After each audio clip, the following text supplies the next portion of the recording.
오늘 아침 우리 같이 묵상하면서 은혜 나누실 하나님의 말씀은 구약성경 출애굽기 3장 4절로 5절 말씀입니다.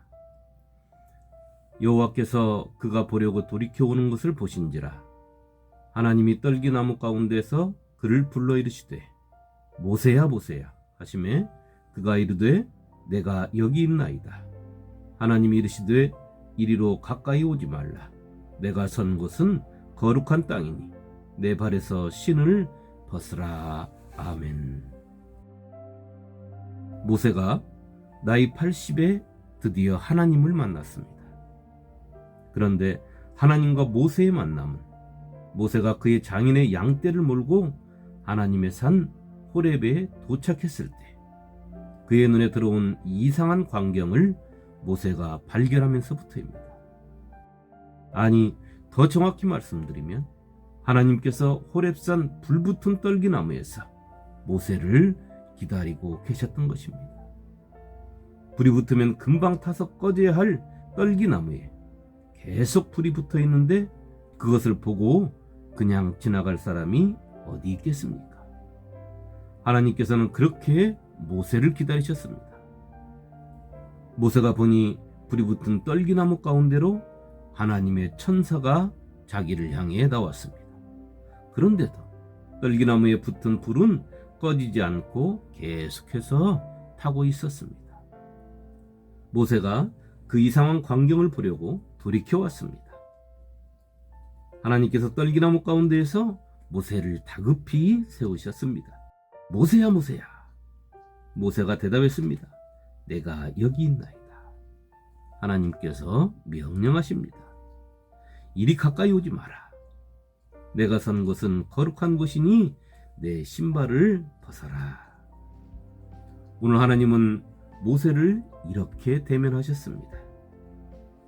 보잘것없는 떨기나무를 통하여 애굽에 종살이하는 당신의 백성들의 처지를, 또 불붙은 떨기나무를 통하여서 당신의 백성들을 괴롭히는 애굽 사람들에 대한 심판을, 그리고 꺼지지 않는 떨기나무의 불을 통하여 공의의 하나님께서 당신의 백성들과 영원히 함께 하시겠다는 것을, 종래에는 예수 그리스도를 통하여 온 인류를 구원하시겠다는 것을 예표하시면서 말입니다.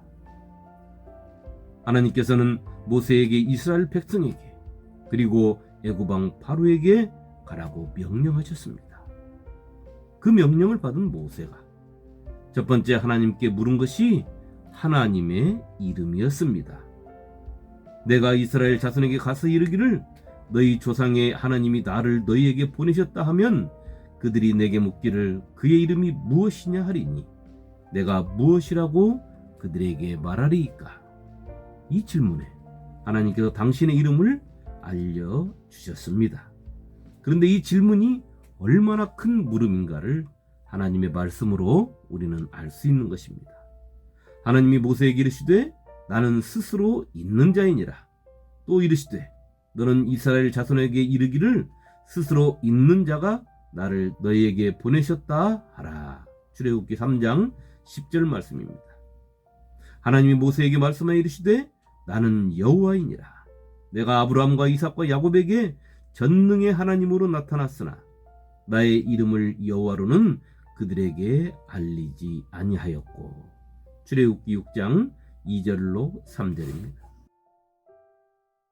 믿음의 조상 아브라함, 그리고 또 믿음의 3대 족장들에게까지도 알려주시지 않았던 하나님의 이름을 모세의 물음에 알려주신 것입니다. 두 번째는 모세 자신은 말이 어둔하다고 했습니다. 그래서 하나님께로부터 달변가인 형 아론을 얻었습니다. 세 번째는 하나님의 능력의 지팡이를 자신의 손에 받은 것입니다. 모세도 하나님의 명령을 따를 만반의 준비를 갖췄습니다. 성도 여러분, 하나님께서 아브라함과 맺은 언약을 시발점으로 해서 오늘 모세에 이르기까지 아브라함 한 사람으로부터 출발하여 이삭을 통하여 영적 부유함과 땅의 부유함을 주시고 야곱을 통하여 자녀의 복을 주시며 12명의 아들을 하나도 잃지 않게 하셨습니다. 그 당시에 12명의 아들 중에 한 명도 잃지 않았다는 것은 다른 무슨 말로 설명할 수가 없는 것입니다. 이것은 완전하신 하나님의 은혜의 보살핌이시며 하나님의 계획이시고 섭리였던 것입니다. 우리가 지내온 세상을 100년만 뒤로 돌려보면 우리 부모님들 시대에 자녀들을 한둘은 어려서 이런저런 병으로 잃었기 때문입니다. 그리고 요셉을 애굽 땅에 보내어 미리 그들이 거처할 수 있는 땅을 준비하시고 그 부족을 민족으로 만들어 모세를 통하여 애굽에서 나오게 하신 것은 430년의 세월을 하나님께서는 치밀하게 준비하시고 하나의 착오도 없이 오늘 모세를 만나고 계신 것입니다. 어떻습니까? 성도 여러분도 하나님의 살아계심을 느끼십니까?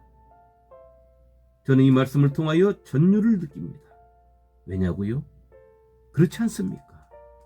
출애굽의 사건을 역사하신 하나님께서 그보다 훨씬 오래전에 죄로 물든 당신의 형상을 잃어버린 사람들을 위하여 이 땅에 보내주시마 약속하신 예수님을 2000년 전 당신 스스로 육신을 입고 이 땅에 오셔서 인간의 죄를 대신하여 당신의 생명을 내주시면서 온갖 수모와 고초를 담당하시고 그 말씀을 성취하신 것을 보면 하나님은 언약의 하나님 여호와이심을 스스로 증명하신 것이기 때문입니다.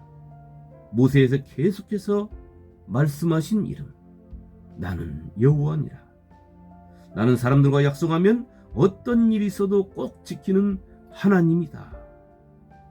이것을 생각하면 그리고 지금 이 시간에도 우리를 위하여 준비하고 계시는 하나님을 생각할 때 전율을 느끼지 않을 수 없는 것입니다. 성도 여러분, 세상의 사람들의 역사를 잘 알고 있지 않습니까? 아무리 큰 힘을 가지고 일어났던 제국들이라 할지라도 영원할 것만 같은 그들의 막강한 힘도 권력도 영웅호걸도 세월이 조금만 지나면 바람에 흙먼지 날리듯 사라져가는 것을 우리는 역사를 통하여 잘 알고 있는 것입니다. 애굽이 그랬고 아수르 제국도 그랬고 바벨론 제국이 그랬습니다. 또 페르시아 제국도 그랬으며 그리스 제국도 그랬습니다. 그리고 로마 제국이 그랬습니다. 다 흙먼지처럼 흩날렸습니다. 그러나 하나님께서는 당신의 종들을 통하여 우리에게 알려주셨습니다. 영원한 나라를 말입니다. 이 여러 왕들의 시대에 하늘의 하나님이 한 나라를 세우시리니 이것은 영원히 망하지도 아니할 것이요 그 국권이 다른 백성에게로 돌아가지도 아니할 것이요 도리어 이 모든 나라를 쳐서 멸망시키고 영원히 설 것이라. 다니엘서 2장 44절 말씀입니다. 영원한 나라, 이 나라는 우리 성도들이 함께 해야 하는 나라인 것입니다. 이 땅에서부터 영원한 주님의 나라에 동참해야 하는 것입니다. 영원한 주님의 나라에 동참하는 것은 예수를 주님으로 믿는 믿음인 것입니다. 예수를 주님으로 믿는 믿음은 예수 안에서 사는 믿음입니다. 예수 안에서 사는 믿음은 예수님의 말씀을 따라 예수님 우리에게 보이신 삶과 예수님의 마음을 세상에 내어주는 것입니다. 이 삶을 우리가 살아야 한다는 것을 사도 바울은 이렇게 표현했습니다. 너희는 믿음 안에 있는가? 너희 자신을 시험하고 너희 자신을 확증하라. 예수 그리스도께서 너희 안에 계신 줄을 너희가 스스로 알지 못하느냐? 그렇지 않으면 너희는 버림받은 자니라. 고린도후서 13장 5절 말씀입니다. 사도 바울은 우리가 내 안에 예수 그리스도가 계시는 것을 내 스스로 알지 못하면 버림받은 자라 이렇게 말합니다. 내가 내 스스로 예수 그리스도가 내 안에 있는 것을 어떻게 알 수 있습니까? 예수 그리스도가 내 안에 계시는가 안 계시는가를 알라고 할 필요도 없습니다. 그저 성령의 역사심을 따라 사는 것입니다. 믿음의 선진들은 그렇게 살았습니다. 사도 바울은 말합니다. 주님께서 우리를 위하여 십자가에 죽으신 것은 우리의 삶을 바꾸라고 하신 것이라는 것입니다.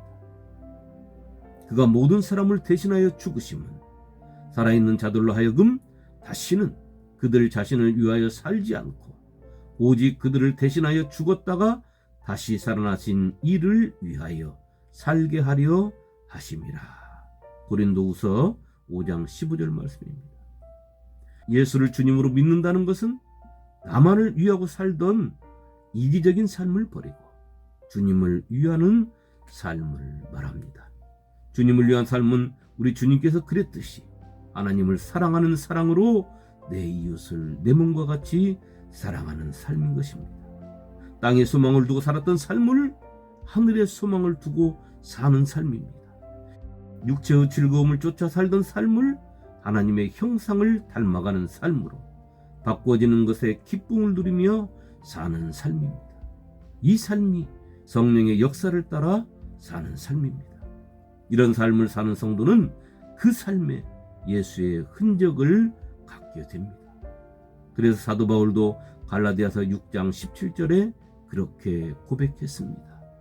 내가 내 몸에 예수의 흔적을 지니고 있노라. 성도 여러분, 하나님께서는 당신의 사람 하나를 만들기 위하여 80년의 세월을 기다렸습니다. 당신의 백성들을 만들기 위해 430년의 세월을 준비하셨습니다. 오늘 저와 여러분들을 구원하시기 위해 당신의 생명을 내어 주셨습니다.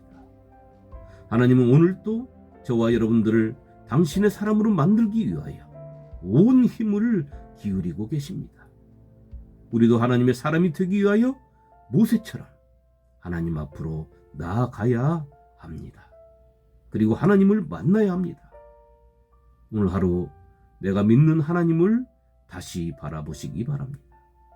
그리고 하나님께서 나를 구원하시려고 품으신 그 사랑을, 그 열정을, 그 긍휼하심을 세상에 아낌없이 내어주는 복된 성도가 되시기를 주님의 이름으로 축원합니다. 아멘.